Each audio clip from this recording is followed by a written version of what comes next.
નમસ્કાર, હું છું ભરત સિંગડ અને આપ સૌનું ફેસબુક લાઈવમાં હાર્દિક સ્વાગત કરું છું. પહેલાં તો મારો અવાજ તમારા સુધી પહોંચે છે કે કેમ એ અને કમ્પ્લેટ ઓનલાઈન આપણે થઈ ગયા છે કે કેમ, તમારા પૈકી કોઈ પણ એક દર્શક મિત્ર લાઈવ થાય એને વિનંતી કરું છું કે મારો અવાજ ક્લિયર તમારા સુધી ફક્ત ઓકે લખવાનું છે. હું આવીશ તમારી સામે અને ઓકે જગદીશભાઈ અવાજ આવે છે, ઓકે ક્લિયર અવાજ આવે છે. બીજા જે દર્શક મિત્રો લાઈવ જોડાય એને પણ ખાસ વિનંતી, ક્લિયર અવાજ તમારા સુધી પહોંચે છે કેમ.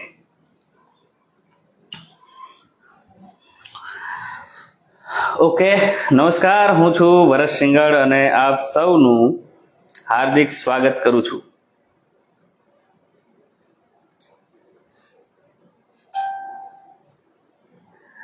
ખાસ તમારી કોમેન્ટ્સ, મહત્વની કોમેન્ટ્સ કોમેન્ટ બોક્સના માધ્યમથી જણાવવાના પ્રયત્ન કરજો જેથી કરીને ખ્યાલ આવે.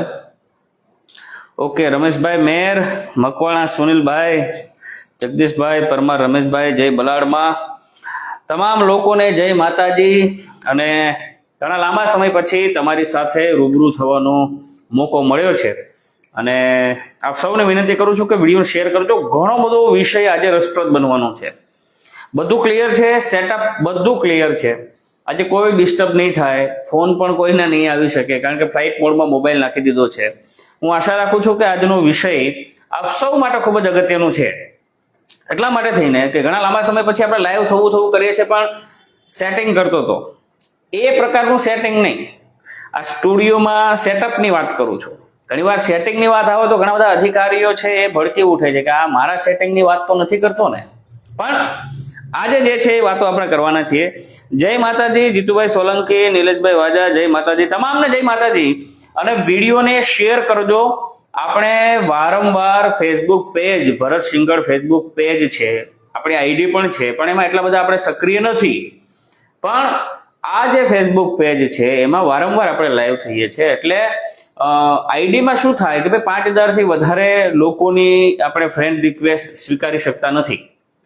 ફેસબુક પેજ હોય તો આપણે બધા લોકો સુધી પહોંચી શકીએ. એટલે તમારે હવે આ વિડીયોને શેર કરવાનું છે. બને એટલા ગ્રુપમાં શેર કરો. તંત્ર સુધી પહોંચાડવા માટે, ભ્રષ્ટાચારી અધિકારીઓ સુધી પહોંચાડવા માટે, લોકો સુધી પહોંચાડવા માટે ખૂબ જરૂરી છે આજનો આ વિડીયો. અને આપ સૌનું હું ફરીથી હાર્દિક સ્વાગત કરું છું. આપ સૌને જય માતાજી.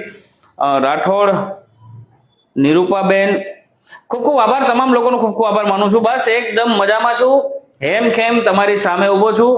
અને ઘણા લાંબા સમય પછી એવું થયું કે હવે મારે લાઈવ થવાની જરૂર છે. અને ખાસ લાઈવ શરૂ કરતા પહેલા આપ સૌનું ફરીથી હાર્દિક સ્વાગત કરું છું. અને એક દુઃખદ ઘટના, આપણે સૌ એના આમ તો રૂબરૂ સાક્ષી નથી પણ આમ સાક્ષી છે એ ઘટનાના.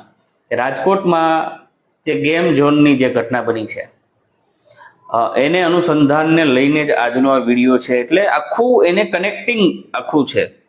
એટલે સૌપ્રથમ ફેસબુક લાઈવના માધ્યમથી એ જે નિર્દોષ લોકો કે જે અધિકારીઓની મિલીભગત, ભ્રષ્ટાચારી અધિકારીઓની મિલીભગતથી પોતાને ન સજા મળવી જોઈએ એવી સજા મળી છે, ત્યારે તમામ મૃતકોના આત્માને પરમાત્મા ભગવાન ભોળાનાથ શાંતિ આપે એવી પ્રાર્થના આપણા સૌ વતી આપણે કરીએ છીએ.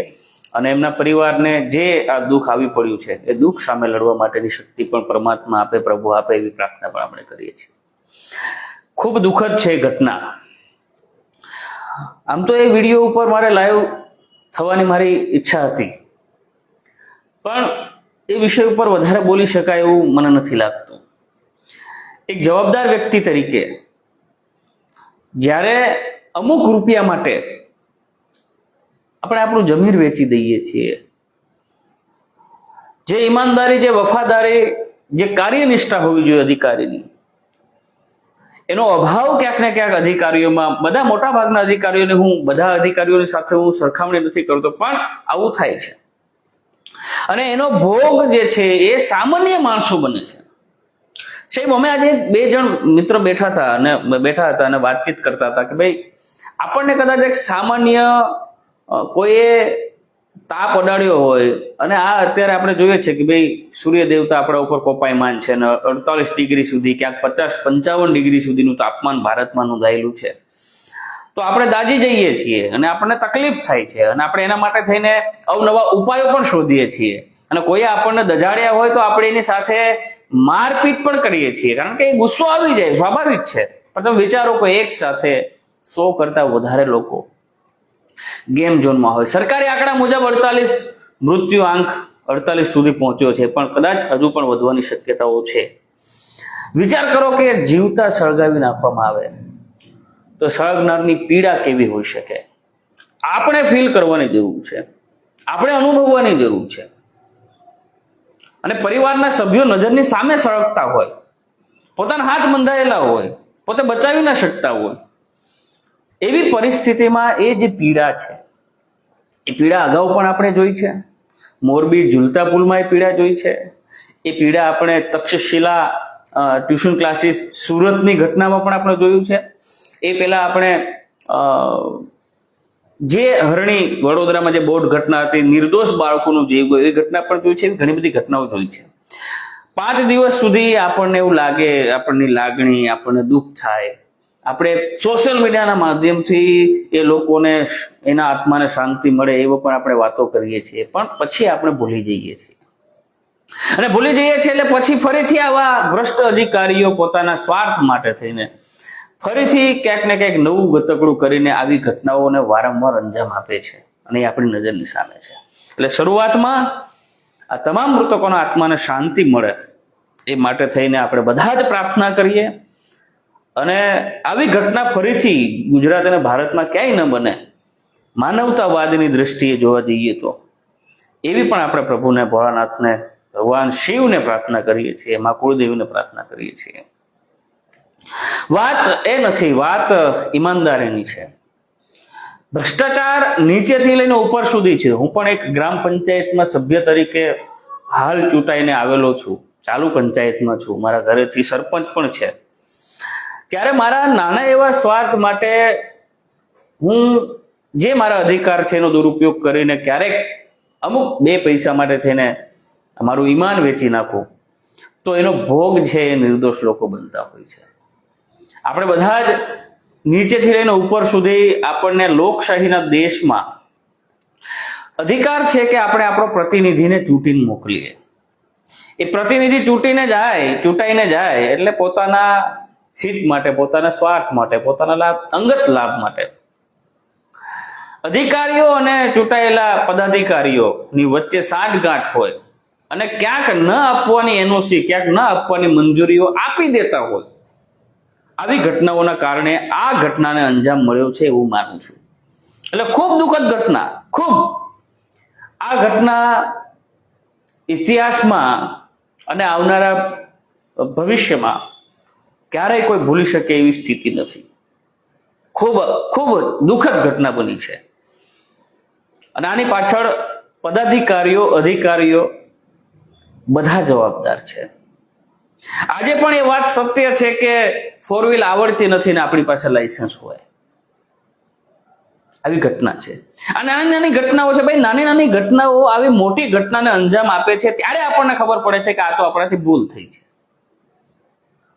અને ભૂલ થઈ છે ત્યારે બસ સરકાર દ્વારા 2-5 અધિકારીઓની બદલી કરે, સસ્પેન્ડ કરે, પાછા લઈ લે, જેલમાં મોકલે. જે જવાબદાર લોકો છે, જે આરોપીઓ છે એને એ પાછા જામીન લઈને બહાર રખડે. તક્ષશિલા કાંડની વાત કરીએ છીએ, બધા બહાર રખડે, મન ફાવે ફરે છે.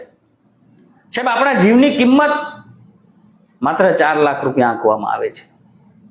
એ ગરીબ હોય, અમીર હોય, કોઈ પણ હોય, જીવ બધાનો સરખો છે, પણ આપણી સાથે ક્યાંક ને ક્યાંક ભેદભાવ કરવામાં આવે છે, ત્યારે આવી ઘટનાઓ બને છે. આની પાછળ ઘણા બધા કારણો પણ જવાબદાર છે. સામાન્ય લોકો, એની પાસે કદાચ સમય ના હોય પોતાના ભરણ પોષણ માટે, પોતાના પરિવારના ભરણ પોષણ માટે, પોતાના પરિવારના સભ્યોના શિક્ષણ માટે, આરોગ્ય માટે એ રાત દિવસ મજૂરી કરે છે. પણ પોતાના અધિકાર માટે જ્યારે લડવાનો વખત આવે ત્યારે કદાચ આપણે બહાર નથી નીકળતા. આ પણ સત્ય છે, અને આપણે બધાએ સ્વીકારવું પણ પડે. શું કામ ના સ્વીકારીએ આપણે બધાએ? એટલે આ જે ઘટના બની છે એના ઉપર આજે આપણે ખૂબ વિસ્તૃત ચર્ચા કરીશું, અને એને સંલગ્ન મુદ્દો છે કે ભાઈ પ્રજાને લૂંટવામાં કોની કોની ભાગીદારી છે. હું એક જવાબદાર પદાધિકારી તરીકે તમારી સામે આજે લાઈવ થયો છું અને વારંવાર લાઈવ થવાના પ્રયત્ન કરીશું. જે લોકો લાઈવ છે એને ખાસ અપીલ કરું છું, વિડીયોને શેર તો કરી દેજો. તમારા અધિકારો યાદ અપાવવા માટેનો આ લાઈવ વિડીયો છે. તમારી સાથે અધિકારીઓ મન ફાવે તેમ વર્તન કરે છે, એની સામે લડાઈ લડવામાં આ વિડીયો તમને ખૂબ ઉપયોગી બનવાનો છે. અને એક વાત કહું છું, કોઈ એક વ્યક્તિ, કોઈ એક ભરત સિંઘડ એક વ્યક્તિ માર્કેટમાં બજારમાં જઈને લડાઈ લડે તો જીતવાની શક્યતા ખૂબ ઓછી છે. સંગઠિત થઈને જો લડાઈ લડવામાં આવે તો જીતવાની શક્યતા ખૂબ વધી જાય છે. અને સંગઠન સામે બધા જ ભલભલા અધિકારીઓ કે પદાધિકારીઓ હોય એને ઝૂકવું પડે, એમાં કોઈ શંકાને સ્થાન નથી. હિન્દુ અશ્વિનભાઈ મેવાડા, જય ગૌ માતા, જય શ્રી રામ, દિનુભાઈ જેઠવા, આભાર. જગદીશભાઈ પરમાર, સોલંકી વૈદિકભાઈ સોલંકી, ભાવેશભાઈ સોલંકી, ખૂબ ખૂબ આભાર. અને આપ સૌને વિનંતી કરું છું કે વિડીયોને શેર કરો. તમારી કોમેન્ટ પણ હું વાંચું છું. લાઈવ છીએ આપણે, કોઈ ડિસ્ટર્બન્સ નથી, નેટવર્કનું પણ કોઈ ડિસ્ટર્બન્સ નથી, વિડીયો કપાશે નહીં. ખૂબ બધું આજે ચર્ચા કરવાની છે. આજનો વિષય છે કે ભાઈ લોકોને લૂંટવામાં કોની કોની ભાગીદારી છે, કયા પ્રકારે સરકાર દ્વારા પરિપત્ર જાહેર કરી દેવામાં આવે, એની અમલવારી કરી દેવામાં આવે, પણ જે અરજદારો છે, જે લોકો સામાન્ય લોકો છે, એને તો ખબર જ નથી કે આવો પરિપત્ર થયો છે, આવો સરકારનો આદેશ થયો છે. સરકારનો આદેશ થયો છે તો પછી આના ઉપર સરકાર દ્વારા મદદરૂપ બની શકાય એવી કોઈ વ્યવસ્થાઓ ઊભી કરી છે કે નથી કરી, આ અરજદારોને ખબર નથી. અને એ જ બાબત ઉપર એ જે ઘટના બની છે, ઘટના લઈને આજે આપણે લાઈવ થયા છે. પ્રવીણભાઈ મોરસિયા, આભાર. જીણાભાઈ પામક, જય માતાજી. પ્રવીણભાઈ, ઓકે, તમે ક્યાં ક્યાંથી જુઓ છો એ પણ કદાચ તમે કોમેન્ટ બોક્સના માધ્યમથી જણાવશો તો તમને ખ્યાલ આવશે. અને વિડીયોને કેટલા લોકો શેર કરે છે, કેટલા લોકોને શેર કરે છે એ પણ કોમેન્ટ બોક્સના માધ્યમથી જણાવવાનો પ્રયત્ન કરજો. બીજું, તમને આ વિડીયો જે લાઈવ સેટઅપ છે એના માધ્યમથી તમને કેટલી બધી સરળતાઓ રહી છે એના પણ મંતવ્યો, અનુભવ હોય તો જણાવવાનો પ્રયત્ન કરજો. પરેશભાઈ પરમાર, આભાર. અમારા ઉપસરપંચ શ્રી છે પરેશભાઈ પરમાર, મોટા ડેસર ગ્રામ પંચાયતમાં યુવાન છે અને ખૂબ આમ તો સક્રિય છે, અમારી સાથે રહીને કામગીરી કરીએ છીએ બધા. પણ હવે વાત કરીએ કે હું 2-3 દિવસ પહેલા એક 3 ફેઝ કનેક્શન લેવા માટે PGVCL ઉના ગ્રામ્ય વિસ્તાર વિભાગ 1માં હું 3 ફેઝ કનેક્શન લેવા માટે ત્યાં ગયો હતો. ઓનલાઈન ફોર્મ ડાઉનલોડ કરીને, ફોર્મ ભરીને, એની સાથે જે ડોક્યુમેન્ટ જોડવાના હોય જોડીને હું ફોર્મ રજૂ કરવા ગયો તો ત્યારથી મને જાણવા મળ્યું કે ભાઈ હવે જે એપ્લિકેશન છે એ ઓનલાઈન એપ્લિકેશન કરવાની છે. એટલે મેં જાણ્યું, મેં પૂછ્યું કે ભાઈ ખરેખર આ ઓનલાઈન એપ્લિકેશનની શરૂઆત ક્યારથી થઈ છે. મને ખબર નહોતી, કારણ કે આપણી ઘરે કનેક્શન હોય, બીજા આપણા અરજદારો ગામમાંથી આપણી પાસે કનેક્શનની માગણી માટે NOC લેવા આવતા હોય અથવા કોઈ દાખલા લેવા આવતા હોય તો આપણે આપી દેતા હોય છે. પણ આપણી સાથે કોઈ અરજદારો જે છે એ કદાચ ચર્ચા નથી કરતા ભાઈ શું પરિસ્થિતિ છે. એટલે મને ખબર પડી કે ભાઈ ઓનલાઈન અરજી કરવાની. હવે તમારે જે લોકો લાઈવ જુઓ છો એને મારે એટલું પૂછવું છે, તમે બધા ભણ્યા છો, હું પણ ભણ્યો છું, બેચલર ડિગ્રી લીધી, માસ્ટર ડિગ્રી લીધી, અને એગ્રીકલ્ચર 2015 થી હું ખેડૂતો સાથેની કામગીરી સાથે જોડાયેલો છું, ઓનલાઈન કામગીરી સાથે જોડાયેલો છું, લેપટોપ પણ યુઝ કરતા આવડે છે. પણ મારે તમને કહેવું છે કે એક સરકાર દ્વારા એક પરિપત્ર જાહેર કરી દેવામાં આવ્યો, તમારે ઓનલાઈન અરજી કરવાની છે. તમારામાંથી કેટલા એવા તૈયાર થઈ જાય કે એને ઓનલાઈન અરજી કરતા આવડતી હોય? હું માનું છું ત્યાં સુધી ભણેલાની વાત છે, પછી આપણે જે નથી ભણ્યા એની આપણે વાત કરીશું. જય માતાજી બધાને. ભરતભાઈ વાઘેલા, જય માતાજી. વિડીયોને શેર કરો. DM ડાબી, જય માતાજી. તમામને જય માતાજી. વિડીયોને શેર કરતા રહેજો. કોમેન્ટ બોક્સના માધ્યમથી પણ તમે જાણતા રહેજો. એટલે આપણે 2 વે કોમ્યુનિકેશન સિસ્ટમથી આપણે ચર્ચા કરીએ તો મજા આવશે. અને હવે તો સિસ્ટમ ઘણી બધી થઈ ગઈ છે, તમે જે કોમેન્ટ કરો છો હું વાંચી શકું છું, તમારી સામે લાઈવ પણ છું, બરાબર છે. તમામ લોકોનો આભાર. ભીખાલાલભાઈ ગજેરા, અમારા ખાસ પરમ મિત્ર ભીખાભાઈ. હવે કોણ ઓનલાઈન અરજી કરી શકે? તો કે ભાઈ અરજદારોએ પોતાની જાતે ઓનલાઈન અરજી કરવાની. કેમાં કરવાની? તો ભાઈ મોબાઈલ હોય, લેપટોપ હોય, કમ્પ્યુટર હોય અથવા ઓનલાઈન અરજી કરતા હોય ત્યાં અરજીઓ કરવાની. ઓકે, એટલે મેં કીધું ચાલો ઓનલાઈન અરજી કરી દઈએ. મારી પાસે લેપટોપ પણ હતું, મારી પાસે મોબાઈલ પણ હતો, પણ મને એવું લાગ્યું કે ભાઈ ઓનલાઈન અરજી મારે જાતે નથી કરવી. મારે આ શું સિસ્ટમ ચાલે છે PGVCL ઉના વિભાગે, જે કોઈ આ લાઈવના માધ્યમથી કદાચ એ અધિકારી જોતો હોય, એ પછી નાયબ કાર્યપાલક હોય, જુનિયર એન્જિનિયર હોય, જે લોકો જોતા હોય, હેલ્પર્સ હોય, એ લોકો ખાસ મગજમાં કંઈક ઉતારે, જાડી ચામડીના બનવા કરતા ક્યાંક સહેલાઈથી લોકોનો ઉપયોગી બની શકાય એવી કામગીરી કરો. તો મેં પછી એવું વિચાર્યું, ભાઈ લોકો સામાન્ય માણસો જે લોકો અરજદાર છે, એલમપુરથી મયુરભાઈ સોલંકી, આભાર આભાર. શરમનભાઈ સોલંકી એલમપુરથી, ઓકે આભાર. રોહિતભાઈ છાત્રોડિયા, જય શ્રી કૃષ્ણભાઈ. સતીશભાઈ દમણિયા, જય માં મેલડી. ઓકે, તમામ લોકો ઉપયોગી કોમેન્ટ હોય એ પણ લખજો ને વિડીયોને શેર કરજો. તો મેં કીધું ભાઈ આપણે જાતે અરજી નથી કરવી, આવડે છે તેમ છતાં નથી કરવી. અરજી કરવામાં શું હોય તમને કહું છું. એક તો તમે જે ઓફલાઈન જે A1 ફોર્મ ભરો છો, LT A1, બરાબર, A1 નું ફોર્મ આવે છે. એ ફોર્મમાં સામાન્ય વિગત નાખવાની હોય કે ભાઈ એનું સરનામું નાખવાનું હોય, કેટલા કિલો વોલ્ટ કે કેટલા HP નું કનેક્શન જોઈએ છે એ વિગતો નાખવાની હોય. પછી આ બધી વિગત નાખી, પર્સનલ વિગત, આધાર કાર્ડ, પાન કાર્ડ જે છે એ વિગતો નાખી અને પછી આપણે ફોર્મ રજૂ કરવાનું હોય. હવે આમાં તમે ઓફલાઈન જેમ ફોર્મ ભર્યું અને એની સાથે તમે ડોક્યુમેન્ટ જોડ્યા, એ ડોક્યુમેન્ટને તમારે ઓનલાઈન ચડાવવાના સ્કેન કરીને. કદાચ 15 મિનિટ, કદાચ 20 મિનિટ, કદાચ 30 મિનિટ. સરકારી ફી એને નથી ભરવાની સાહેબ. કદાચ ઓનલાઈન અરજી કરનાર વ્યક્તિ રોજગારી મેળવતો હોય તો એ અરજી કરવા માટે પણ અમુક લિમિટ હોય પૈસા લેવાની પણ. તો મેં ઓનલાઈન અરજી કરવાની વાત કરી કે ભાઈ મને ઓનલાઈન અરજી મારે ક્યાં જવાનું, તો ત્યાંના PGVCL ઉના એક વિભાગના જુનિયર એન્જિનિયર મેડમ છે, ત્યાં બેન છે, એના દ્વારા મને કહેવામાં આવ્યું ભાઈ તમે જીતુભાઈ શાહને મળો. એ જીતુભાઈ શાહ કોણ છે? કોઈ PGVCL ના કર્મચારી નથી. આ જીતુભાઈ શાહ એ એજન્ટ છે. બહાર બેસીને અરજી લખવાનું કામ કરે, ફોર્મ ભરવાનું કામ કરે, બહાર બેસીને કામ કરવાનું PGVCL ની પ્રોપર્ટીમાં, PGVCL ની જગ્યામાં. જોજો આ જાડી ચામડી જે આગળ આપણે આવશે. એટલે હું એની પાસે ગયો, મેં એને કીધું મારે ઓનલાઈન અરજી કરાવી છે. મને કીધું વાંધો નહીં, તમે આપી દો ફાઇલ, અને હવે 1:30 વાગ્યાનો સમય થઈ ગયો છે, તમે બપોર પછી આવજો. એટલે હું બપોર પછી ગયો પાછો. બપોર પછી ગયો એટલે મને એવું કીધું કે ભાઈ ઓનલાઈન અરજી થઈ જશે, તમે કાલ આવજો. એટલે હું બીજા દિવસે પાછો ગયો. તો મને કીધું 1500 રૂપિયા તમારે આપવાના, ઓનલાઈન અરજી કરવાના. 1500 રૂપિયા, 1500 રૂપિયા. હું વિચારીને બોલું છું. હવે 1500 રૂપિયા લીધા એટલે મેં એને પૂછ્યું કે ભાઈ 1500 રૂપિયા મને કેટલા? 1500 રૂપિયા ઓનલાઈન અરજી કરવાના થાય. 15-20 મિનિટની વાત કરું છું. 100-200 હોત તો સમજ્યા કે ભાઈ રોજગારી માટે કામ કરે છે, બરાબર છે. એટલે મેં એને કીધું ભાઈ તમે 1500 રૂપિયા હું તમને આપી દઉં છું, મને કોઈ ચિંતા નથી, પણ હું પ્રાઇવેટ નોકરી કરું છું એટલે 1500 રૂપિયા ખર્ચું તો મારે બિલ તો મૂકવું પડે ને, મારા ઘરના તો ન ખર્ચી શકું ને. મારું કનેક્શન નથી, આ એક પ્રોડ્યુસર કંપની, ખેડૂતોની કંપનીનું કનેક્શન છે. તો મને કીધું વાંધો નહીં, હું તમને બિલ આપું છું. એટલે એમણે મને બિલ આપ્યું, પોતાના અક્ષરથી લખીને પોતાની સહી કરીને મને બિલ આપ્યું. એટલે મારી પાસે એક સાબિતી થઈ કે ભાઈએ મને બિલ આપ્યું છે ને મારી પાસેથી 1500 રૂપિયા લીધા છે. એટલે બે શરમ અધિકારીઓ હું ગયો એની પાસે, એટલે મને પૂછ્યું કેટલા રૂપિયા લીધા. એટલે મેં કીધું કે ભાઈ મારી પાસેથી 1500 રૂપિયા લીધા છે. મને કે બહુ વધારે લીધા. પોતે કહે છે, કયા મોઢે કહેતા હતા મને ખબર નથી. પછી એના ઉપર સિંગલ કોઈ કાર્યવાહી નહીં. આ ઘટના બની પછી મને એવું લાગ્યું કે ભાઈ હું જો એટલો હેરાન થઈ શકતો હોય, હું 1500 રૂપિયા આપી શકતો હોય, તો બીજા જે સામાન્ય અરજદારો જે PGVCL માં કનેક્શન લેવા માટે જાય છે, એ અરજદારો માટે કેટલું શોષણ થતું હશે એ વિચારવું રહ્યું. તમે બધા કોમેન્ટ બોક્સના માધ્યમથી જણાવજો. ચીખલીથી ભાવેશભાઈ બાંભણિયા, ઓકે. પ્રવીણભાઈ મોરાશી આભાર. વિજયભાઈ સોલંકી આભાર.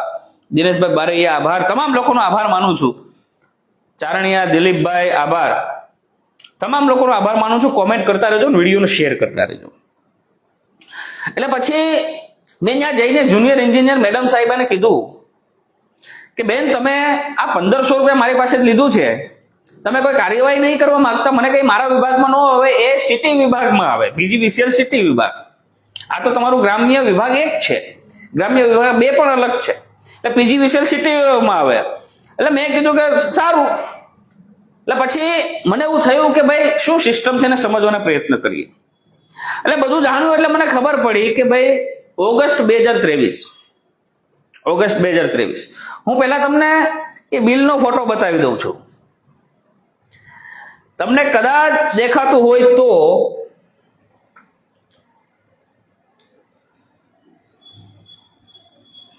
દેખાય છે બધાને કે હજુ ઝૂમ કરું? દેખાય છે? લખેલું વંચાય છે? ઓકે. ચારણિયા જાદવભાઈ, વિજયભાઈ સોલંકી, આભાર. દેખાય છે ને? પછી આપણે ચર્ચા કરીશું ખાસ. ઓકે,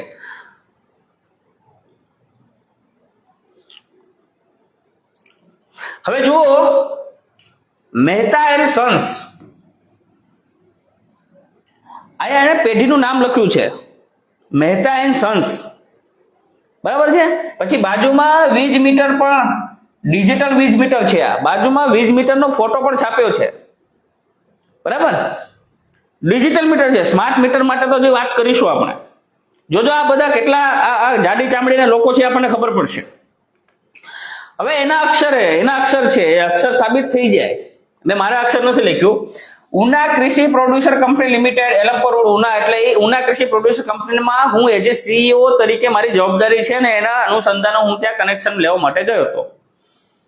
હવે એને એવું લખ્યું છે કે ભાઈ રજીસ્ટ્રેશન ટેમ્પરરી લોડ એન્ટ્રી માટે કુલ રૂપિયા 1500 રૂપિયા એને લીધા છે મારી પાસેથી.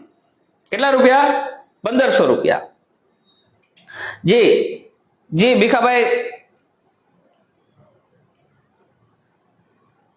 ઓકે, એ પણ એ જગાડવા માટે તો આપણે કરીએ છીએ. ઓકે, હવે તમે જુઓ કે એને 1500 રૂપિયા જે આપ્યા છે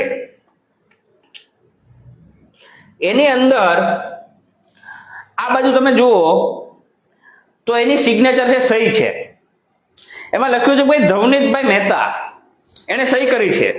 તમે જોઈ શકો છો વિડીયોના માધ્યમથી, ધવનીતભાઈ મહેતા. હવે આ બિલ મારી પાસે પુરાવો છે કે એને મારી પાસેથી 1500 રૂપિયા લીધા. બીજા મારી પાસે વિડીયો અને ઓડિયો રેકોર્ડિંગ એવું ઘણું બધું છે, એ આપણે કરીશું. હવે તમે જુઓ કે ગઈકાલથી સોશિયલ મીડિયાના માધ્યમથી ઘણા બધા અધિકારીઓ અને પદાધિકારીઓને બધાને ખબર છે કે આવી ઘટના બની છે, તેમ છતાં એનું પેટનું પાણી હલતું નથી. ગઈકાલની આ ઘટના છે. આજે પણ હું પીજીવીસીએલમાં ગયો, આજે પણ મેં આ વાતચીત કરી, છતાં પણ આના ઉપર કોઈ કાર્યવાહી નહીં. ચાલો બીજી ચર્ચા કરીએ આપણે. હવે મારું એ કહેવાનું છે કે સરકારે 2023માં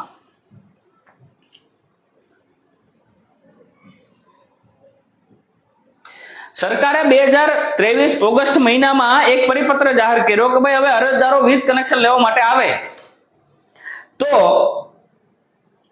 એને ઓનલાઈન એપ્લિકેશન કરવાની. હવે જ્યારે કોઈ પણ નિર્ણય જાહેર કરે, સરકાર દ્વારા કોઈ પણ પરિપત્ર જાહેર કરાય, તો અરજદારો કોણ છે, કેવા પ્રકારના છે, એને ખ્યાલ આવશે કે કેમ, એ સરકારે વિચારવું જોઈએ ના વિચારવું જોઈએ. સરકારે પરિપત્ર જાહેર કર્યો, પણ ઓનલાઈન એપ્લિકેશન કેમ કરવી એ બાબતે સરકાર દ્વારા કોઈ પણ અરજદારને, સામાન્ય લોકોને તાલીમ આપવામાં આવી ખરી? પહેલી બાબત. બીજી બાબત, તમે કોઈ પણ સરકારી કચેરીમાં જાઓ તો અરજદાર બધા ભણેલા જ હોય એવી શક્યતાઓ નથી, ને ભણેલા હોય તો પણ બધી ખબર પડતી હોય એવું પણ શક્ય નથી. આ સત્ય વાત છે. ભણેલા હોય તો પણ બધી જ ખબર પડતી હોય એવું નક્કી ના માની લેવું જોઈએ આપણે. તો મારું એ કહેવાનું છે કે કોઈ પણ કચેરીમાં જાઓ તો એ કચેરીમાં જે પ્રકારના કામ થાય છે તો એ કામની માહિતી આપવા માટે એક હેલ્પ ડેસ્ક તો હોવું જોઈએ કે નહીં, મદદ માટેનું ટેબલ તો હોવું જોઈએ કે નહીં. જેમ તમે બેંકમાં જાઓ છો તો બેંકમાં એના કર્મચારીઓ એનું કામ કરતા હોય, પણ અરજદારો આવે તો એને મદદ કરવા માટે સાઈડમાં એક ટેબલ હોય, ત્યાં ફોર્મ કઈ રીતે ભરવું, કઈ રીતે નહીં, કઈ રીતે ડોક્યુમેન્ટ આપવા, બધી માહિતી તમને વિગતવાર આપતા હોય છે. તો પીજીવીસીએલમાં લોકોને વીજ કનેક્શન લેવા માટેની અરજી ઓનલાઈન કરવા માટેની સરકાર દ્વારા તાલીમ માટેનું કોઈ પ્રકારનું આયોજન કર્યું નથી. બીજું, ત્યાં હેલ્પ મદદ કરવા માટે કોઈ ટેબલની વ્યવસ્થા કરવામાં આવી નથી. અને આજે પણ દરેક વિસ્તારમાં, તમે કોઈ બહારના જોતા હોય, ઉનાથી બહારના જોતા હોય તો દરેક વિસ્તારમાં આજે પણ એજન્ટોથી પીજીવીસીએલમાં ઓનલાઈન અરજી કરાવવામાં આવે છે. મોટા રૂપિયા ઉઘરાવવામાં આવે છે, 1500 રૂપિયા, 1000 રૂપિયા, 500 રૂપિયા સુધી, સામાન્ય હોય તો 500 રૂપિયા સુધી ઉઘરાવવામાં આવે છે. ટેસ્ટિંગ રિપોર્ટના નામે સૌથી મોટો ભ્રષ્ટાચાર થાય છે. તમારા ઘરે ટેસ્ટિંગમાં નથી આવતા, કામ હળવું થાય એટલે ટેસ્ટિંગના ત્યાંથી સહી સિક્કા કરીને 200, 500, 1000 રૂપિયા લઈને તમને ટેસ્ટિંગ રિપોર્ટ આપી દેવામાં આવે છે. આવી ઘટનાઓ સામે આવી છે. હવે આવી ઘટનાઓ કેમ બને છે? પહેલા કે આપણી ઉપર કોઈ પણ નિર્ણય થોપી બેસાડવામાં આવે તો આપણે બોલતા નથી. શું કામ નથી બોલતા? કે આપણને આપણા અધિકારો વિશે ખ્યાલ નથી. સરકારે કોઈ પણ નિર્ણય પરિપત્ર જાહેર કરવો હોય તો પ્રજાને એના વિશે સમજાવવું પડે, એની તાલીમો આપવી પડે અને એ પછી એ નિર્ણયને અમલવારી કરવી જોઈએ. પણ એ ઉલટું થાય. ઓનલાઈન અરજીની કોઈ પ્રકારે જાહેરાત કરવામાં નથી આવતી અને અરજદારો અત્યારે ત્યાં ધક્કા ખાય છે. 500, 1000, 2000 રૂપિયા આપવા છતાં પણ કામ નથી થતા. મારે એ કહેવાનું છે કે કદાચ મારી પાસેથી 1500 રૂપિયા લીધા, કોઈ પાસેથી 500, કોઈ પાસેથી 1000 રૂપિયા. સાહેબ, એક દિવસમાં કેટલા અરજદારો ત્યાં કચેરીએ આવતા હશે? ગ્રામ્ય વિસ્તાર વિભાગ 1, વિભાગ 2 અને સિટી 77 ગામડાઓ, ગ્રામ પંચાયતો ઉના તાલુકામાં છે, ગીર ગઢડા અલગ. અને કેટલા લોકો અરજદારો પોતાના ખેતરના કનેક્શન માટે, વીજ કનેક્શન માટે આવતા હોય, ઔદ્યોગિક ગૃહ ઉદ્યોગના વીજ કનેક્શન માટે, પોતાના ઘરના વીજ કનેક્શન માટે આવતા હોય. તમે રૂપિયાનો હિસાબ માંડો. કેટલા રૂપિયા પ્રજા પાસેથી આ લોકો પડાવી લે છે. તો શું એ ફક્ત ને ફક્ત એકલો એજન્ટ રાખતો હશે? અધિકારીઓની સામે એજન્ટો બેસે, અધિકારીઓની સામે ઓફિસો નખાય, એમાં વીજ કનેક્શન હોય, મંજૂરી વગર વીજ કનેક્શન હોય. આવી પરિસ્થિતિ છે. આ પરિસ્થિતિ ઉના સિટી PGVCL ની ઓફિસની સામે ગૌશાળાની બાજુમાં સરકારી જગ્યામાં પેશકદમી કરીને આ જે મહેતા એન્ડ સન્સ નામની જે પેઢી છે, આ ધવનીત મહેતા છે, એના દ્વારા ત્યાં ઓફિસ ચલાવવામાં આવે છે એક્ઝેક્ટ સામે. એ વિડીયો પણ જોવાના આપણે પ્રયત્ન કરવાના છીએ. એક્ઝેક્ટ સામે, PGVCL ની સામે એક્ઝેક્ટ. મારી પાસે વિડીયો અને ઓડિયો બધા રેકોર્ડિંગ છે, બને તો હું આપવા માટે તૈયાર છું. હવે આ જગ્યા જે છે એ સરકારી પડતર જગ્યા છે. જોજો, આપણે પછી રાજકોટની ઘટના ઉપર જઈએ છીએ. શું કામ જઈએ છીએ તમને કહું છું. પછી આવી કોઈ ઘટના બને ને ત્યારે આ બધી નાની નાની નાની બાબતો તમે ભેગી કરો ને ત્યારે મોટી ઘટનાઓ થાય. તો એ ત્યાં પેશકદમીની જગ્યામાં કોઈ ભાઈ છે, ત્યાં એને ઓફિસ ઊભી કરી, પત્ર નાખ્યા, ત્યાં એને વીજ કનેક્શન લીધું, પાવર લીધો, ત્યાં પંખો ચલાવે, PC ચલાવે, કુલર ચલાવે છે, ત્યાં બધા જે એજન્ટો છે ત્યાં બેસવા માટેની પોતાની વ્યવસ્થાઓ છે, બધું છે. હવે મારે કહેવાનું છે કે નગરપાલિકા ઉનાના ચીફ ઓફિસર સાહેબ, તમારી આંખો ખોલવાના પ્રયત્ન કરો. તમારી નગરપાલિકાની જગ્યામાં પેશકદમી કરીને ઓફિસ બનાવીને લોકોને લૂંટવામાં આવે છે. શું તમારી ભાગીદારી આ લૂંટમાં છે? જો ના હોય તો આવતીકાલે એને નોટિસ આપવાના પ્રયત્ન કરજો. બીજું મારે PGVCL ને પૂછવું છે કે સામાન્ય માણસ, ગરીબ માણસ કદાચ લોડ વધારો ન માંગ્યો હોય ને પકડાયો હોય, કાયદેસર ચલાવતો હોય ને પકડાયો હોય, તો તમે દંડ આપીને જાઓ છો, એને સાંભળતા પણ નથી. ત્યારે તમારી ઓફિસની સામે એક કન્સ્ટ્રક્શન, એક ઓફિસ ઊભી થાય, એક દુકાન ઊભી થાય ને એમાં પંખા ચાલે, મીટર ચાલે. તો મારું તમને પૂછવાનું છે કે ભાઈ, રહેણાંક હેતુમાં ત્યાં મંજૂરી વગર વીજ કનેક્શન મળી જાય, મંજૂરી વગર ત્યાં ઓફિસ બની જાય, તો તમે ત્યાં દંડ નથી આપી શકતા? ભાઈ, તમે ત્યાં નોટિસ નથી આપી શકતા?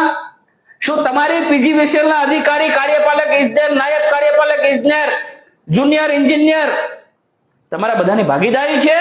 નગરપાલિકાના ચીફ ઓફિસર, તમારી ભાગીદારી છે? અને જો તમારી ભાગીદારી ન હોય તો આ ત્યાં ના બેસવો જોઈએ.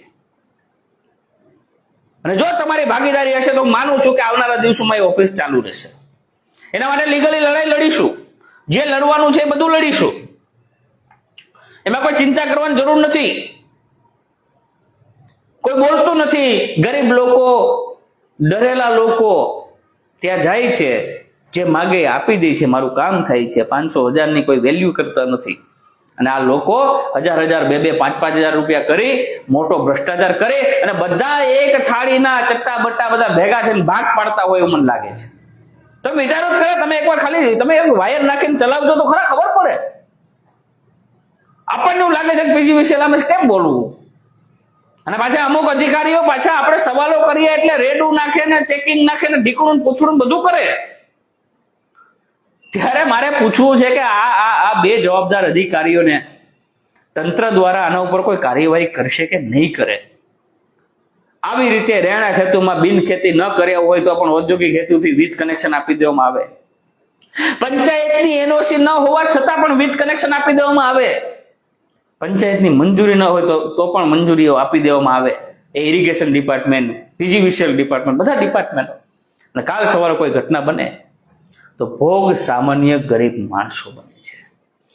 ટાણે લાવીને ટાણે ખાવાવાળા માણસો ભોગ બને છે. આ પરિસ્થિતિ છે ઉનાની નહીં, ગુજરાતની ને ભારતની. અને આ પરિસ્થિતિ માટે આપણે આપણા અધિકારોથી પરિચિત નથી, આપણે સવાલ કરી શકતા નથી, આપણે ડરીએ છીએ. એટલા માટે આપણે ભોગવવાનો વારો આવે છે. અથવા તો લડીએ છીએ તો છૂટા છવાયા લડીએ છીએ, એક લડીએ છીએ. આ દિવસ સુધી એના ઉપર કોઈ કાર્યવાહી નથી થઈ. આ પરિસ્થિતિને સમજવાના પ્રયત્ન કરો સાહેબ. ડરો નહીં, લડો. ડરવાની જરૂર નથી. અધિકારોને જાણો. તમારો અધિકાર છે, રાઈટ છે કે તમે પોતે ત્યાં ગ્રાહક છો, તમે એને બિલ ભરો છો, લાઇટ બિલ ભરો છો, પૈસા આપો છો, તો તમને સામી સેવા મળવી જોઈએ. એ આપણે ઉપર ઉપકાર નથી કરતા. અને સરકારે પણ, તંત્રએ પણ ધ્યાન આપવું જોઈએ કે ત્યાં એજન્ટો બેસાડ્યા છે તો શું કાયદેસર નોંધણી થયેલા એજન્ટો છે? એજન્ટો બેસાડ્યા તો શું સરકાર દ્વારા, તંત્ર દ્વારા સિંગલ ફેસની એપ્લિકેશન માટે, 3 ફેસની એપ્લિકેશન માટે કેટલા કિલોવોટ વાઇઝ કેટલો ચાર્જ અરજીનો રાખવામાં આવે નક્કી છે? નથી. સવારથી સાંજ સુધી લોકોને લૂંટવાના અને સાંજે ભાગ પાડી લેવાનો. પીજીવીસીએલ શહેરની ઓફિસમાંથી એ સામે ગેરકાયદેસર ચાલતી ઓફિસમાં જાય, ત્યાંથી ગ્રાહકોના પૈસા લઈ જાય, ત્યાંથી પાછા આમથી આમ કરી અને લોકોને લૂંટવાના ધંધા કરે છે. આ ભાગીદારી કોની છે એ સવાલ થાય છે. સમજવાના પ્રયત્ન કરીએ સાહેબ. એક ગરીબ માણસ પોતે ક્યાંય પણ જાય તો લાઈનમાં ઉભા રાખવાના, એક કાગળ ઘટતું હોય તો એને કાઢી મૂકવાના. અને સાહેબ અહીં તો બિન ખેતી નથી, સરકારી પડતર જગ્યા છે. અને આવી પરિસ્થિતિ છે, ખૂબ જ અઘરું છે. લોકોને લૂંટવાના પ્રયત્ન છે. કોમેન્ટ લઈ લઈએ. પરમાર કનુભાઈ, આભાર. ક્યાં ક્યાંથી જુઓ છો લખજો ખાસ, અને વિડીયોને શેર કરજો. તમને એવું લાગે તો સાહેબ, આપણને એવું લાગે કે ભાઈ આપણા માટે કોઈક લડે છે તો આપણે સાથ સહકાર આપવો જોઈએ. બાકી આ ગાડી ચામડીના અધિકારીઓ એ તમારું સાંભળશે જ નહીં સાહેબ, નહીં સાંભળે. વિડીયોને શેર કરો, તંત્ર સુધી પહોંચાડો, મદદરૂપ બનો એવી હું આપ સૌને વિનંતી કરું. Torrent group is an Indian multinational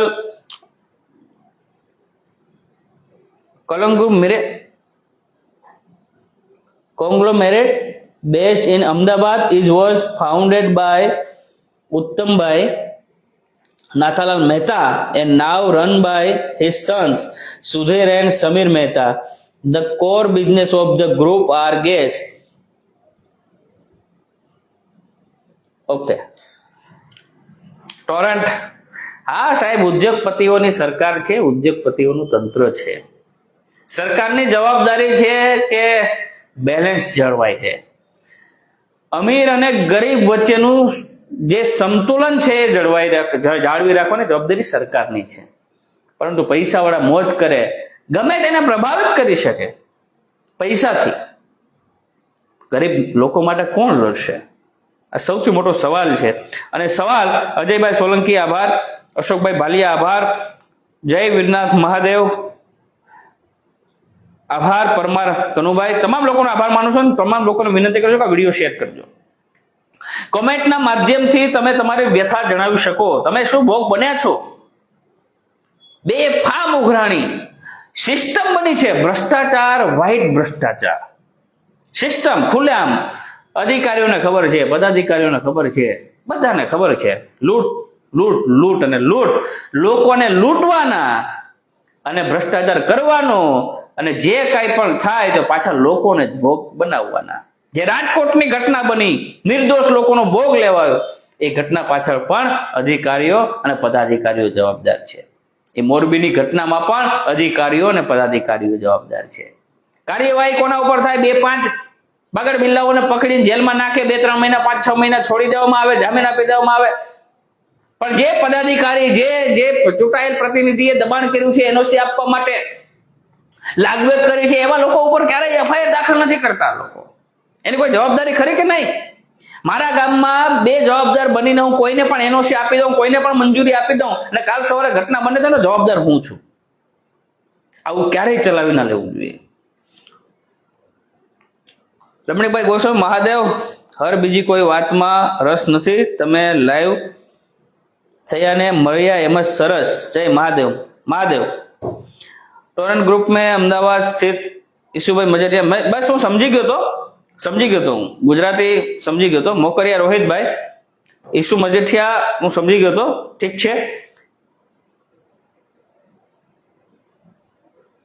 છે આપણી પાસે લૂંટી અને એના પેટ ભરવાના સાહેબ, પણ આપણે ક્યારેય સંગઠિત થઈએ છે ખરા? આ ત્યાં મોટું કન્સ્ટ્રક્શન ઊભું કરી દે, અને મને તો એટલી ખબર પડે કે જો અધિકારીઓ તમારામાં શરમ હોય, નગરપાલિકા ઉનાના ચીફ ઓફિસરને શરમ હોય તો ત્યાં નોટિસ આપે, પેશકદમી નહીં, લેન્ડ ગ્રેબિંગ એક્ટ હેઠળ દાવો રજૂ કરીને એના ઉપર કાયદેસરની કાર્યવાહી કરવામાં આવે. જો તમારો ભાગ ના હોય તો, અને ભાગ હોય તો મને કોઈ વાંધો નથી, લોકો તમને સજા આપશે ને ઉપરવાળો કુદરત તમને સજા આપશે. હું તો લડવાનો છું, લેખિતમાં રજૂઆત કરીશ પંચાયતના લેટરપેડ ઉપર, જ્યાં જે સ્તરે રજૂઆત કરવાની હોય ત્યાં. મારું તો ચાલી પણ જશે. કોના માટે લડીએ છીએ આટલું બધું? કોના માટે કરીએ છીએ? લોકો માટે, લોકોના હિત માટે કરીએ છીએ. પણ સમજવું પડશે, આવી નાની ઘટનાઓ, ફાયર સેફટીની ઘટનાઓ ના હોય, એનઓસી ના હોય, તેમ છતાં પણ ઉદ્યોગો ધમધમતા હોય, પછી ગેસ કાંડ થાય, પછી આગ કાંડ થાય, ડૂબી જાય, લોકો મરે, આપણે બધા લાગણી, આપણે બધા એને સાંત્વના પાઠવીએ, આપણે બધા એને શાંતિ મળે, એના આત્મા શાંતિ મળે એવો પ્રયત્ન કરીએ, બધું કરીએ છીએ. સતત આ પ્રક્રિયાઓ ચાલુ રહી છે. એના માટે આપણે પણ વિચારવું પડે. રાજકોટની ઘટના બન્યા પછી ત્યાંનો રમેશ તિલારા ધારાસભ્ય, જે જવાબદેહી માણસ છે, જવાબદાર માણસ છે, એ પોતાના વિસ્તારનું પ્રતિનિધિત્વ એક ધારાસભ્ય તરીકે કરે છે. એ દાંત કાઢીને હસે છે, પાછો શરમ નથી. એની નજર સામે મૃતદેહ પડ્યા છે, જેના ચહેરા ઓળખી શકાતા નથી. એવા લોકોને આપણે મત આપીને ચૂંટીને મોકલીએ છીએ. દુઃખની વાત નથી. બહુ અઘરું છે કે જે આપણા ગરીબ લોકોના મોતની જવાબદારીઓ પણ લઈ શકતા નથી. એને કેવું જોતું હતું કે ભાઈ આની તટસ્થ તપાસ કરીશું ને જે લોકો પણ હશે ને છોડવામાં નહીં આવે. હું આ વાતથી ખૂબ દુઃખી છું, પણ એ શબ્દો એના મોઢામાંથી નથી નીકળ્યા. જે સંસદની ચૂંટણી લડતા હતા ત્યાં દેખાણા નથી. જે મહિલા અને બાળ વિકાસના કેબિનેટ મંત્રી છે ત્યાં દેખાણા નથી. આપણે એવા લોકોને ચૂંટીને મોકલીએ છીએ, કોઈ બીજાના નામે બીજાને મતો આપીએ છીએ, બીજા મુદ્દાને ધ્યાનમાં રાખીને મતો આપીએ છીએ, અને અંતે ભોગવવા માટે આપણે તૈયાર રહેવું પડે છે. આ દુઃખની વાત છે. આવી નાની બાબતોનું જો આજથી પણ આપણે કાળજી નહીં રાખીએ, જો આની સામે આપણે લડીએ નહીં, તો સાહેબ ગુલામથી પણ બદતર હાલત આપણા સૌની હશે. ચૂંટણી ગઈ, ચૂંટણી આવે જાય, એની સાથે કોઈ મતલબ નથી સાહેબ. તમે જુઓ તો ખરા, કીડી મકોડા વાળો લોકો મરે છે, કોઈને મનમાં પણ નથી. લોકો ધક્કા ખાય છે સરકારી ઓફિસોની, લોકો લાઈનમાં ઉભા રહે છે, તડકાના 42, 45, 48 ડિગ્રીમાં લાઈનમાં ઉભે છે, પાણી વગર, ભૂખ્યા. પોતાને 200-300 રૂપિયા રોજગારી મળતી હોય એ છોડીને જાય છે, અને કામ નથી થતું. આ સિસ્ટમ માટે કોણ જવાબદાર છે? કોઈ એક માણસ જવાબદાર નથી. આ સિસ્ટમ માટે એ અધિકારી પદાધિકારી, જે ભ્રષ્ટ અધિકારી પદાધિકારી છે, બધા જવાબદાર છે. ઠીક છે, આ બધી વાતો અત્યારે સારી લાગે, આપણને આમ લોહી ઉકળી જાય કે સારું આવું બધું આપણે ના કરાય. મુદ્દા વિચારીને, જોઈ જાણીને મતદાન કરાય, જોઈ જાણીને આપણો પદાધિકારી અધિકારીઓ સાથે આપણે એને ટૂંકમાં મતદાન કરવા, પદાધિકારીઓ માટે મતદાન કરવું જોઈએ. પણ 5 દી 10 દિવસ જાય એટલે આપણે પછી બધું ભૂલી જઈએ છીએ, અને પાછા નવા એજન્ડાઓ આપણા મગજમાં ફિટ કરી દેવામાં આવે. ત્યાં પાછી આવી ઘટના બને, પાછી આવી કોઈ ઘટના બને એટલે પાછા આવા નવા એજન્ડાઓ આવે અને પાછા આપણને ફિટ કરી દે. આ સદંતર ચાલતી પ્રક્રિયા છે. પણ એટલું વિચારો કે આજે બીજાના પરિવારો રજડી ગયા છે, કાલે આપણા પણ પરિવાર હોઈ શકે. કેવું થાય સાહેબ? આજે આપણને કદાચ લાગણી એટલી બધી ના હોય, પણ આપણા સ્વજનને આપણે ખોઈએ આપણી નજરની સામે. વેકેશનમાં જાય, નોકરી કરતા હોય, 5 દિવસ છૂટી હોય, રજા હોય, વેકેશનમાં જાય ને એ વેકેશનમાં એટલા માટે જાય કે ભાઈ આખા વર્ષનો થાક હોય આ 2-3 દિવસમાં ઉતરી જાય. આપણા બાળકો પણ આપણી સાથે આવીને હરી શકે, મજા કરી શકે. એને ક્યાં ખબર હતી કે અમે પણ ત્યાં સળગી જવાના છે? એને ક્યાં ખબર હતી કે વેકેશન અમારું ક્યારેય પૂરું થવાનું નથી? જે લોકોએ જીવ ખોયા છે એ ખૂબ ખૂબ દુઃખદ છે, અને એને સમજવાના આપણે બધા પ્રયત્ન કરવા જોઈએ. ઠીક છે, એ બધી બાબતોની ચર્ચા કરવી એ અત્યારે વ્યાજબી પણ નથી, પણ મુખ્ય મુદ્દા ઉપર ફરીથી આવીએ આપણે. જે ભ્રષ્ટાચાર ચાલે છે દરેક ઓફિસોમાં, પીજીવીસીએલ છે કે તાલુકા પંચાયત, મામલતદાર, જે પણ ઓફિસો છે, પૈસા આપ્યા વગર કામ નથી થતું. લોકો પણ પૈસા આપવા માટે રાજી થઈ જાય છે કે આપણો દિવસ ના બગડે. ક્યારેય આપણે કોઈને ફરિયાદ કરતા નથી, ક્યારેય આપણે લડવાની તૈયારી બતાવતા નથી. સોશિયલ મીડિયામાં બળાપો કાઢી નાખવાથી, સોશિયલ મીડિયામાં લડાઈ લડી લેવાથી જીત મળતી નથી. સ્થળ ઉપર ભેગું થઈને લડવું પડે. અગાઉ તો અમે રસ્તા માટે લડ્યા છે, અગાઉ અમે વાવાઝોડામાં સહાય માટે લડ્યા છે, અગાઉ અમે કમોસમી વરસાદથી નિષ્ફળ જતા પાકો માટે લડ્યા છે. અમે તો લડ્યા છે, લડવાના પણ છીએ, પણ એકલા લડીએ ને સાથે બધા ભેગા મળીને લડીએ એમાં ઘણો બધો ફરક પડે. ઠીક છે, વધારે ચર્ચા નથી કરવી. વાત છે ભ્રષ્ટાચારની, પીજીવીસીએલની અધિકારીઓની નજર સામે એ કચેરી ઊભી થાય, એ ઓફિસ ઊભી થાય, ત્યાંથી બેફામ લૂંટવામાં આવે. આજ દિવસ સુધી એના ઉપર કાર્યવાહી નથી. ચીફ ઓફિસર સાહેબે પણ કોઈ કાર્યવાહી કરી નથી. હું આશા રાખું છું આ વિડીયો પછી કે આવનારા સમયમાં ચીફ ઓફિસર સાહેબ દ્વારા ત્યાં રૂબરૂ જઈને સ્થળ તપાસ કરીને જો પેશકદમીની જગ્યા હોય તો લેન્ડ ગ્રેબિંગ હેઠળ દાવો કરીને એને યોગ્ય સજા મળશે એવી હું અપેક્ષા કરું છું આપ સૌના માધ્યમથી, આપ સૌ વતી. બીજું, મારે તંત્ર અને સરકાર પાસે એ અપેક્ષાઓ છે કે આવનારા સમયમાં જે માંગણીઓ છે કે ક્યાંક ને ક્યાંક ઓનલાઈન જે અરજી કરવા માટેની જે વ્યવસ્થાઓ છે એ ત્યાં ઊભી કરવામાં આવે. એના ચાર્જ, મિનિમમ ચાર્જ એના નક્કી કરવામાં આવે, એટલો ચાર્જ લેવાનો. મેક્સિમમ ચાર્જ કે આનાથી ઓછો ને આનાથી વધારે ને ચાર્જ નક્કી કરવાનો. અને પીજીવીસીએલ, તમે અમને લાઇટ આપો છો, એના બદલામાં અમે તમને નાણાં આપીએ છીએ, અને એ નાણાં આપીએ છીએ એના બદલામાં તમારે અમને સેવા આપવી ફરજિયાત છે. એટલે આપ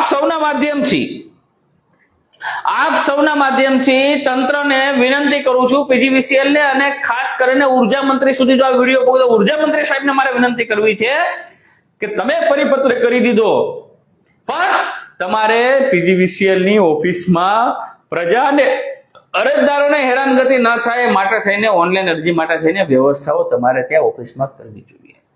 એટલે પહેલી માંગણી મારી એ છે કે ત્યાં મદદ માટે ટેબલ એટલે કે હેલ્પ ડેસ્ક ઊભું કરવાની જવાબદારી પીજીવીસીએલ ની છે અને તંત્રની છે. અને એ આપના માધ્યમથી આપ સૌને વિનંતી કરું છું કે આપ સૌ ક્યાંક ને ક્યાંક જે છે એ પરિસ્થિતિમાં ન હોય અને નવી પરિસ્થિતિ નિર્માણ થયો પ્રયત્ન આપણે બધા સાથે મળીને કરીએ. વરજાંગભાઈ મજેશિયા, જય વિનોદ મહાદેવ, વંશ કાનાભાઈ, આભાર, આભાર અને આભાર. બીજું, જે કોઈ ચાર્જ નક્કી થાય એ પ્રજાના પ્રતિનિધિઓને સામેલ કરીને ચાર્જ નક્કી કરવામાં આવે. બીજી એવી માંગણી છે, આ પ્રક્રિયાને સરળ અને ઝડપી બનાવવામાં આવે અને લોકોને લૂંટવાનું બંધ કરવામાં આવે, અને જે જવાબદાર વ્યક્તિઓ છે એના ઉપર કાયદેસરની કાર્યવાહી કરવામાં આવે. ત્રીજું કે પીજીવીસીએલ અમુક અધિકારીઓને પોતાને પાવર જે મળ્યા છે પાવરનો દુરુપયોગ કરીને જે એની સામે સવાલ કરે છે ત્યાં એ લોકો વીજ ચેકિંગ વારંવાર કરે, પકડવાના, દંડ આપવાના ધંધા કરે, નાની નાની બાબતોમાં દંડ આપી દે.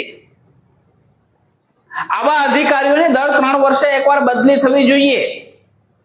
પ્રમોશન આપીને ત્યાં ઓફિસમાં ન બેસાડવા જોઈએ.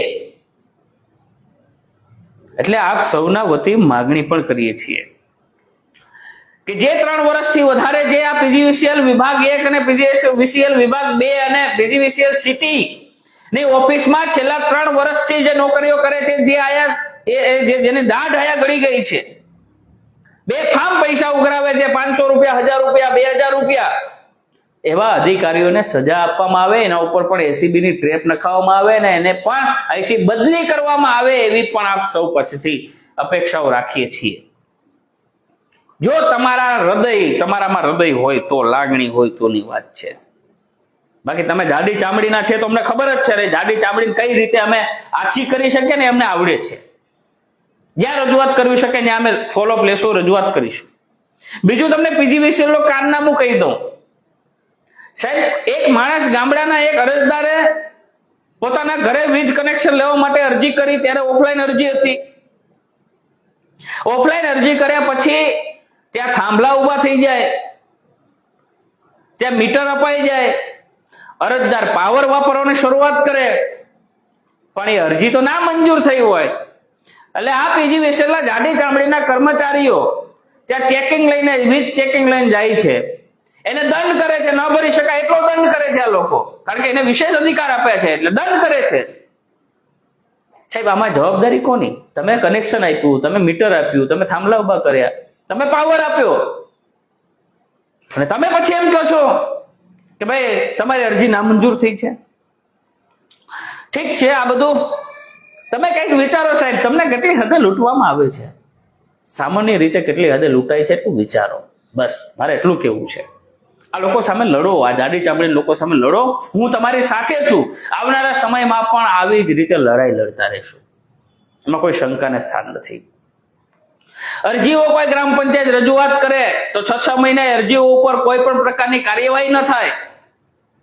અરે તમારે પણ નીતિ નિયમમાં રહેવાનું છે ભાઈ. તમે કઈ કોઈ વધારાના તમે આવીને ટપકી નથી ગયા. તમારે પણ તમારી જવાબદારી મુજબ, અધિકારો મુજબ તમારે પણ કામગીરી કરવી પડે. તમારી પણ અમુક ફરજો છે, એને નિભાવવી પડે. એટલે આ બધું તમારા મગજમાં જે હોય કાઢજો અને ક્યાંક લોકોનો ઉપયોગી બનાવે એવા પ્રયત્ન કરજો.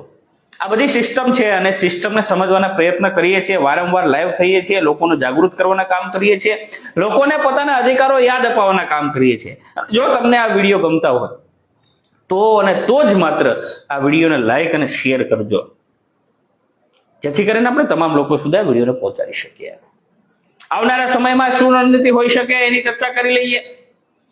આવતીકાલથી પરમ દિવસ સુધીમાં ક્યાંક ને ક્યાંક આવેદન પત્ર તૈયાર કરીને કાર્યપાલક ઇજનેર સાહેબને મળીને કડક રજૂઆત કરીને, ઉગ્ર રજૂઆત કરવી પડે તો પણ રજૂઆત કરીને આવા ભ્રષ્ટ અધિકારીઓ અને આવા ભ્રષ્ટ એજન્ટો સામે કાર્યવાહી થાય તેવી માંગણી પણ કરીશું. આવનારા સમયમાં પંચાયતના લેટર પેડ ઉપર લેખિતમાં સરપંચોને ભેગા કરીને ઉર્જા મંત્રી સુધી પણ રજૂઆત પહોંચાડીશું કે અરજદારો છે એ ખૂબ હેરાન અને પરેશાન થાય છે, અરજદારો લૂંટવામાં આવે છે, એના માટે પીજીવીસીએલમાં અલગથી એક વ્યવસ્થા ઊભી કરવામાં આવે. આવી બધી માંગણીઓ લઈને આવનારા સમયમાં લડીશું અને આપ સૌની સાથ અને સહકારની અપેક્ષાઓ પણ રાખીશું એવું હું માનું છું. ચાલો, વધારે ચર્ચાઓ નથી કરવી. આપ સૌ મોટી સંખ્યામાં જોડાયા, આપ સૌની કિંમતી કોમેન્ટ્સ પણ આપે કોમેન્ટ બોક્સમાં રાખી. હું માનું છું કે આપને ખૂબ ઉપયોગી નીવડશે આ વિડીયો અને આ તંત્ર સુધી પહોંચાડવા માટેનો એક પ્રયાસ છે તમારા સુધી કે શું થઈ રહ્યું છે. કારણ કે ઘણીવાર અંદર કંઈક હોય, બહાર કંઈક હોય, એ તમારા સુધી પહોંચાડવાના પ્રયત્ન કર્યા છે. તો આવી જ રીતે અવનવા વિષયો સાથે ફરીથી સોલંકી દીપકભાઈ આભાર. ફરીથી આપણે મળતા રહીશું, લોકોને જાગૃત કરતા રહીએ. આપણે પણ આપણી ફરજો ન ભૂલીએ, આપણે પણ આપણી ફરજો યાદ રાખીએ અને આપણે આપણા પરિવાર, આપણા ગામ, આપણા તાલુકો, આપણું રાજ્ય, આપણા દેશને ઉપયોગી બનવાના પ્રયત્ન કરીએ. આપણે પણ ભ્રષ્ટાચારમાં ભાગીદારી ના બનીએ. અને હું એટલા માટે કહી શકું કે હું પણ એક પદાધિકારી છું. આજે દિવસ સુધી મારા ઉપર કોઈ આરોપો નાખ્યા હોય, પણ જે દિવસે મારા ઉપર કોઈ આરોપ સાબિત થશે તે દિવસે હું ક્યાંય પણ ચૂંટણી નહીં લડું અને તમારી સૌની સામે હું માફી માંગીશ અને તમે જે સજા આપો એ ભોગવવા તૈયાર રહીશ. પણ આપણાથી શરૂઆત કરવી પડે. ઠીક છે, આભાર સોહેલભાઈ, આભાર. તમામ લોકોનો આભાર માનું છું. અને વિડીયોને શેર કરજો ને, જો પૂરો ન જોયો હોય તો આ વિડીયોને પૂરો જોવાના પ્રયત્ન પણ કરજો, જેથી કરીને તમને પણ ખ્યાલ આવશે કે શું પરિસ્થિતિ છે. જો તમારા વિસ્તારમાં પણ આવી પરિસ્થિતિ હોય તો તમે કોમેન્ટ બોક્સના માધ્યમથી જણાવજો. એમાં કઈ રીતે લડાઈ લડવી એની તમામ પ્રકારની માહિતી તમારા સુધી પહોંચાડવાનું કામ કરીશ. બંધારણને વાંચીને તમારા સુધી અધિકારો પહોંચાડવાના કામ કરીશ. નીતિ નિયમોને વાંચીને પણ તમારા સુધી પહોંચવાના પ્રયત્ન કરીશ. ત્યાં સુધી આપ સૌની વચ્ચેથી હવે રજા લેવાનો સમય થઈ ગયો છે એવું મને લાગે છે. આપ સૌ મોટી સંખ્યામાં સિંગર સંજયભાઈ પવન ચક્કી બાબતે થોડીક માહિતી આપજો. ઓકે ઠીક છે. ચાલો, છેલ્લો મુદ્દો, સરસ મુદ્દો આવ્યો છે. હવે અમુક કંપનીઓ જે છે એ પાવર પ્રોડક્શન કરવા માટે, જો આપણે છે ને રિન્યુએબલ એનર્જી જેને કહીએ છીએ કે ભાઈ કાયમ જે એનર્જી ક્યારેય પૂરી નથી થવાની, એ એનર્જીની આપણે વાત કરીએ છીએ. મોટાભાગે આપણે જે એનર્જીનો ઉપયોગ કરીએ છીએ કોલસામાંથી બને છે અને સૌથી વધારે પ્રદૂષણ આ છે તે છે બધું આપણે બધા જાણીએ છીએ. એનો એક વિકલ્પ છે કે ભાઈ સોલાર અને પવન ચક્કી અથવા તો જનરેટરના માધ્યમથી જે દરિયાના મોજા છે આ છે તે છે એના માધ્યમથી આપણે વીજળી બનાવી શકીએ છીએ. આપણે ગામડાઓમાં અને ખેતરોમાં ક્યાંક ને ક્યાંક સોલાર વીજ કનેક્શન ધરાવતા હોઈએ અને આપણે એનો ઉપયોગ કરીએ છીએ. પવન ચક્કી તમે દ્વારકા બાજુ, તમે જામનગર બાજુ જાઓ તો એ બાજુ પવન ચક્કીઓ મોટા પ્રમાણમાં જે કંપનીઓ છે એ કંપનીઓએ ત્યાં પ્રાઇવેટ કંપનીઓ ત્યાં પવન ચક્કીઓ ઊભી કરી છે. એ પાવર પ્રોડક્શન કરી અને પછી એ સરકારને આપે છે કે ત્યાંના જે લોકલ જે વિભાગ છે, જે પીજીવીસીએલ છે કે એમજીવીસીએલ કે કોઈ પણ જે છે એ કંપનીને એ લોકો યુનિટ આપતા હોય છે અને વેચતા હોય છે. પણ અત્યાર સુધી મેં એવું જોયું હતું કે જ્યાં જ્યાં પવન ચક્કીઓ નખાણી, કે જ્યાં દરિયાકાંઠાના વિસ્તારમાં જે ખરાબાની જમીન છે, જેમાં કોઈ પાક નથી થતો, એવા વિસ્તારમાં પવન ચક્કીઓ નખાણી. માલિકીની જગ્યા હોય તો પણ ત્યાં પાક નથી થતો, દરિયાના ખારા પાણીઓ ત્યાં જાય છે એટલે જમીન બગાડી નાખી છે, એટલે એ લોકોને જમીનની આમ પણ કિંમત ના મળતી હોય, એવી જગ્યાએ પવન ચક્કી ઊભી થાય તો એને જમીનનું પૂરતું વળતર મળે, ભાડું મળે અને ત્યાં પવન ચક્કી ઊભી થાય તો વ્યાજબી છે. પણ થોડા ઘણા સમય પહેલા ઉના વિસ્તારના ગામડાઓમાં જ્યાં ખેતીલાયક સારી જમીન છે, જ્યાં પાણીની સુવિધાઓ છે, એવા ગામડાઓમાં પણ આ પ્રાઇવેટ કંપનીઓ વાળા પવન ચક્કી ઊભી કરવા માટે નીકળી પડ્યા છે. આ લોકોએ શું કર્યું? કંપની વાળાએ પૈસાથી બધું પ્રભાવિત કરી શકાય. મેં અગાઉ કીધું એવી જ રીતે ગામમાંથી એક માણસ ગોતી લેવાનો કે એના ગામમાં જાય એટલે એ માણસ ત્યાં એને થોડા ઘણા પૈસા આપવાના, એને કમિશન આપી દેવાનું, બધું કરી દેવાનું, એ બીજા બધાને સાચવી લે. કઈ પણ થાય તો એ ગામમાં દુશ્મની ઊભી કરે. અને એવું બધું મેં ભૂતકાળમાં પણ જોયું છે અને મેં ઘણું બધું જોયું છે. એટલે તમારી જેમ પવન ચક્કી આવે એટલે તમારી સાથે લોકો કરાર કરશે. મારે તમને પૂછવું છે કે અંગ્રેજીમાં કરાર કરે છે કે ગુજરાતીમાં કરે છે? મને ખબર નથી, મેં કરાર જોયા નથી. પણ તમારી જમીનને જો લીધી હોય અથવા ભાડા કરાર કર્યા હોય તો કરાર તમે, આપણે બધા ખેડૂતો વાંચ્યા વગર ક્યાંક ને ક્યાંક સહયોગ કરીએ છીએ. કોના આધારે સહયોગ કરીએ છીએ? કે આપણા ગામનો એક માણસ એની સાથે રાખ્યો હોય, અરે આપણને કહે કે ભાઈ આ પવન ચક્કી છે, 30 વર્ષના પટ્ટા ઉપર તમારી જમીન લેવાની છે ને એટલી કિંમત થશે, અત્યારે 5 વીઘા જમીન અમે લેશું, એ પછી તમારી જમીન બધી છૂટી થઈ જશે ને અમારે ખાલી પવન ચક્કી પૂરતી વાપરવાનું છે. આપણે એની વાત માની લઈએ છીએ અને સહી કરી દઈએ છીએ. શું કરીએ છીએ? સહી કરી દઈએ છીએ. સહી કરી દીધા પછી ખબર પડે, હું એ જ મુદ્દા ઉપર જાઉં છું સંજયભાઈ, સહી કરી દીધા પછી ખબર પડે કે આ તો ચાલો આપણે તો જે વાત કરી હતી એ વાતથી તો તદ્દન અલગ છે. તો જવાબદારી તો આપણી હતી ને કે આપણે જે કરાર કર્યા, સહયોગ કરીએ, એ વાંચવું જોઈએ. બીજું કે આપણે કિંમતી જમીનોના ભાવ શરૂઆતમાં એને બહુ ઓછા આપ્યા અને પછી વધારે આપવા શરૂઆત કરીને પછી આ છે તે છે બાજુવાળાને પૈસા આપવા શરૂઆત કરી, ઘણું બધું કર્યું.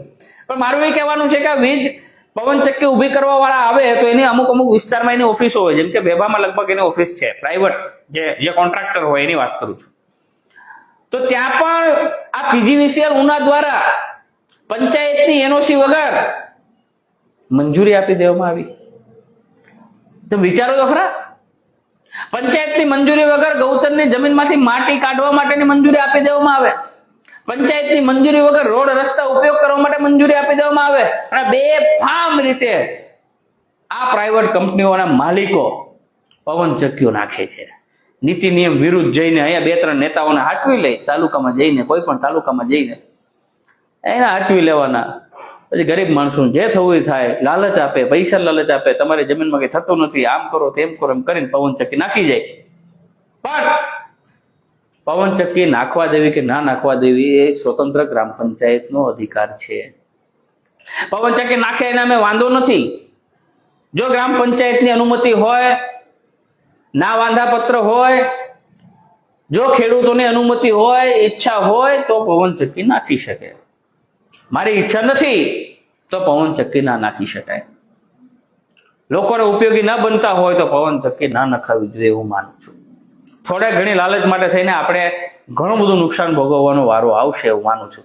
જ્યાં બંજર જમીન છે, જ્યાં ખેતી લાયક જમીન નથી, જ્યાં કોઈ પાક નથી થતા, પાણી નથી, એવી જગ્યાએ પવન ચક્કી નખાતી હોય તો વેલ એન્ડ ગુડ. ત્યાં તમને તમારા ભાવ મળતા હોય તો આપી શકાય. એમાં કોઈ હું ના પાડવા વાળો માણસ નથી. પણ આ વસ્તુ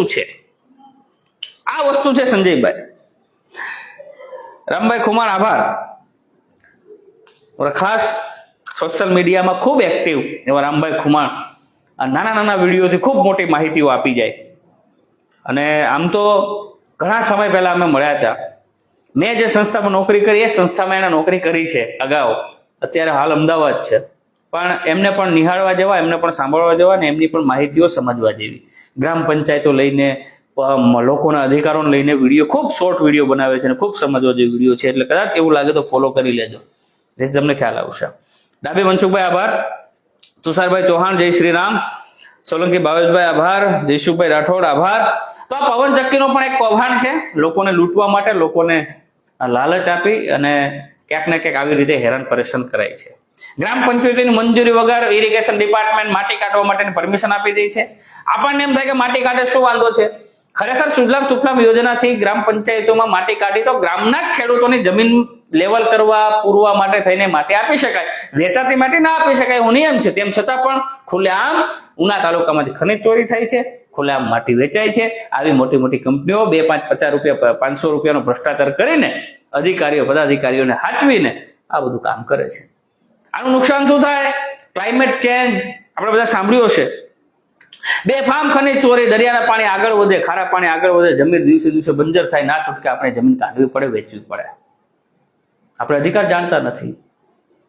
આપણે પ્રકૃતિ દ્વારા બનાવેલી જે કોઈ રચના છે એમાં આપણે વિક્ષેપ કરીએ છીએ અને એના કારણે આપણને આ જે ભોગવવાનો વારો આવે ને 45 ડિગ્રી તાપમાન, આ બધું છે. વિચારો, તમારે તમારા ઘરે સામાન્ય એક મંજૂરી મેળવવા જવી હોય તો રાત દિવસ તમારે ધક્કા ખાવાના. જંગલ ખાતામાં મંજૂરી મેળવવી હોય તો સાહેબ અહીંયા સુધી જીવ આવી જાય તો મંજૂરી ના મળે. અને કોઈ પ્રાઇવેટ કંપની કેબલ નાખવા હોય તો જેસીબી મોકલે, મોટા મોટા હિતાથી મોકલે અને એ ખોદી નાખે જંગલ ખાતામાં. પણ ત્યાં મંજૂરીની ક્યાંય જરૂર નહીં પડતી. મને તો સારું એ મને ચિંતા થાય. આમ શું ચાલે છે લોકશાહી વાળા દેશમાં એ મને સમજાતું નથી. તપોવનભાઈ સિંગર, જય મહાકાળી, જય માતાજી. બરાબર, હવે વધારે સમય થઈ ગયો છે.